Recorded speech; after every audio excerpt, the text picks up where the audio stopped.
我准备睡了。啊，晚安。多假，你什么意思啊？你干嘛戴耳塞呀？是嫌我打呼吵吗？哦，也不是的，我平时睡眠比较浅，所以才戴耳塞。那小叶，你看不出有必要戴耳塞吗？哦，不是，我出去这个护理装应该不是没有。才开学第2天你们就这样，怎么第1天没戴呀？明明你们就嫌我吵，我怎么遇到你们这种室友了？不准戴！不好意思，我戴睡不着，我先去了。小叶，你们看，谢谢，不用谢。你不给我戴呀？这个是小叶让我帮忙戴的，好吗？看你就是故意的，你以为我睡觉打呼，所以故意不给我戴。我真没有。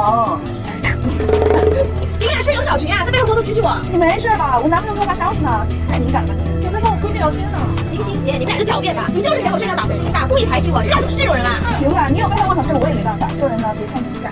你也都在，你别太过分了，你马上给我道歉。跟你道歉，做梦吧你！本来想体体面面的给你留点面子，现在让